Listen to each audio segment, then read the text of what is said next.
Less than 3% of the world's jungle has been systematically surveyed. The rest sits inaccessible, unmapped, or too dangerous to reach without years of preparation.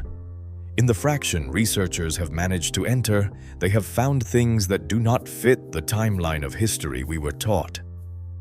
10 discoveries pulled from the deep jungle in the last 100 years. Among them is a city larger than modern London, buried under a forest canopy for 6 centuries. There is a flooded cave system beneath the Yucatan holding human remains 9,000 years old. And there is an animal science officially catalogued in 1992 that locals had described for generations before anyone believed them. Nobody could account for where the Khmer Empire's population actually lived. That changed in 2013 when archaeologist Damien Evans mounted LiDAR sensors to a helicopter and flew a grid over the forest north of Angkor, firing laser pulses through the canopy and reading the ground beneath. A complete medieval city materialized on screen, with streets, reservoirs, temple foundations, and residential grids covering an area larger than modern Phnom Penh. Mahendraparvata, the Khmer Empire's original capital, had sat under 6 centuries of vegetation, and generations of researchers had walked within kilometers of its outer walls without a single indication that anything lay beneath. Write in the comments where you are watching from. I am curious to see how far this reaches.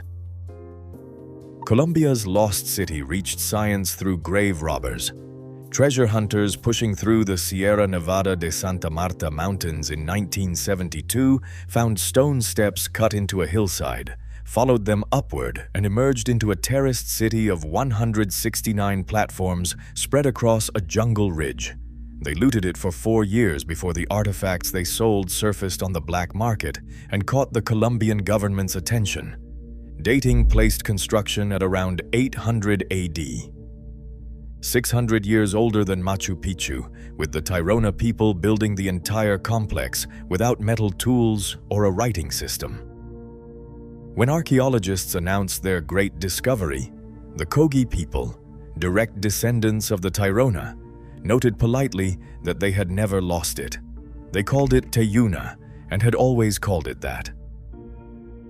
The working assumption held that the Amazon supported only small, scattered populations who left no permanent mark on the land.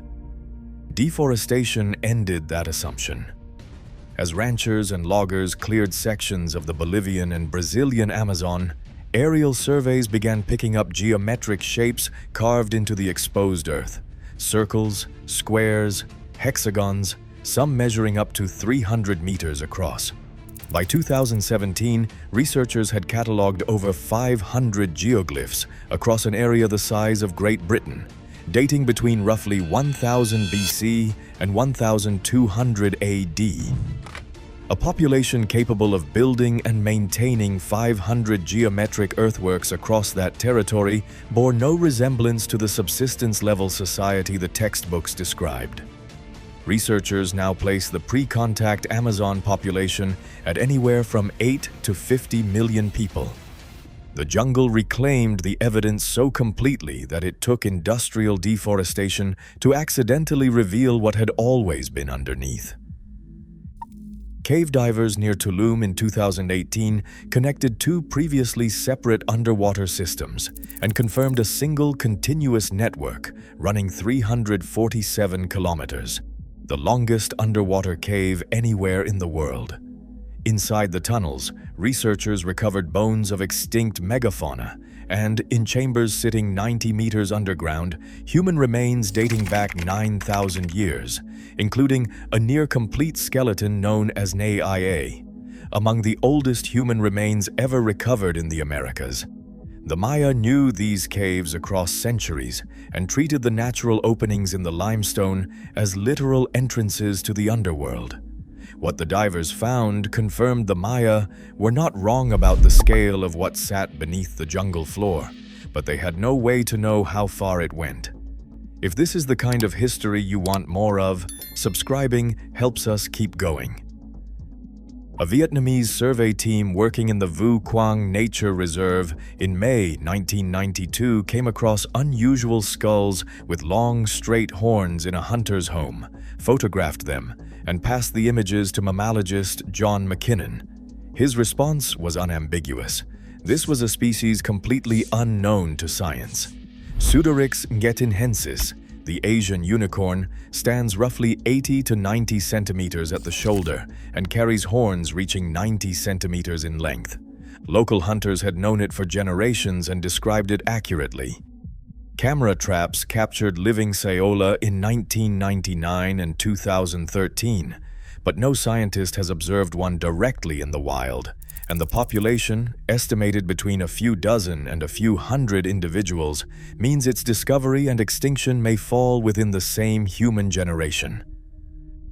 Brazil's Javari Valley holds the highest concentration of uncontacted peoples anywhere on Earth, with FUNAI estimating at least 16 isolated groups living within its 85,000 square kilometers of forest.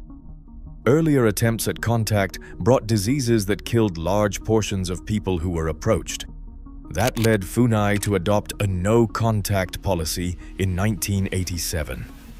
Aerial footage released in 2018 showed one group standing in a clearing, looking up at the aircraft above, surrounded by forest on every horizon.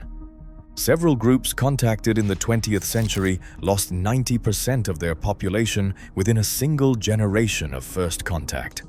The people who still live in the Javari Valley are not there out of ignorance. They are there because of what happened to their neighbors. Write in the comments what you think the right approach is. It is a harder question than it looks. Above the jungle floor of Echo Valley in the Philippines, the cliff faces hold wooden coffins nailed to the rock, suspended from stakes or resting on ledges. The oldest among them are centuries old and beginning to splinter. Igorot. People have buried their dead this way for at least 2,000 years, placing coffins as high as possible on the belief that elevation carries the deceased closer to their ancestors. Many of the dying carved their own coffins before death, and the body was placed in a fetal position, curled the same way a person enters the world. Researchers noted that the oldest coffins occupy ledges with no obvious access route. At heights that would have required equipment, the community of that era is not recorded as possessing, and no reconstruction of the method has fully satisfied the people studying it. Uromis vica weighs up to 1 kilogram and measures 45 centimeters from nose to tail. It can gnaw through coconuts with its teeth, yet it went unrecorded by science until 2017, despite locals on Vangunu Island describing it for generations. Conservation ranger Hikuna Judge spent months in the forest acting on community accounts before recovering a specimen that confirmed the species. Science listed it as critically endangered almost immediately because the population is small enough that discovery and extinction may register within the same era. A rat weighing 1 kilogram, living in accessible forest on an inhabited island, stayed off every scientific list until a researcher chose to treat local knowledge as evidence rather than anecdote. A 2015 LiDAR survey of an unmapped section of Honduras's Mosquitia rainforest confirmed what explorers had been calling Ciudad Blanca for generations. The ground team that followed found stone artifacts, sculptures, ceremonial objects, and vessels still resting exactly where they had been left when the site was abandoned, undisturbed across centuries.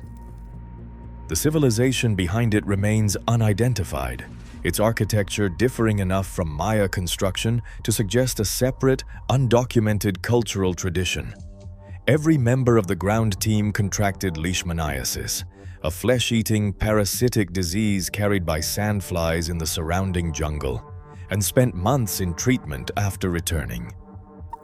In 2022, archaeologist Heiko Prumers used LiDAR to survey the Bolivian Amazon's Llanos de Mojos.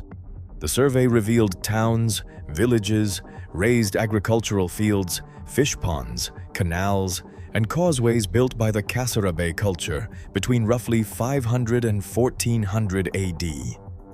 The two largest sites held populations in the tens of thousands, with the total network estimated at close to 1 million people, larger than most European states of the same period. European diseases moved ahead of the first explorers in the 16th century, collapsing the entire system before any outsider recorded what it looked like, which is why every traveler who followed described the region as empty. The jungle did not swallow a wilderness, it swallowed a civilization, and the civilization needed a satellite and a laser to find it again. These are 10 discoveries from the fraction of the jungle that researchers have reached, and 97% of the world's jungle has still not been surveyed. The people who built these cities did not consider themselves lost. Roads connected their settlements, millions ate from managed fields, and the dead were buried with precision and intention across centuries. The jungle grew over the evidence, and outsiders calling it wilderness arrived too late and looked too briefly. What remains under the canopy that no survey has reached is not a mystery awaiting resolution. It is a question for which the technology to answer has only just begun to exist.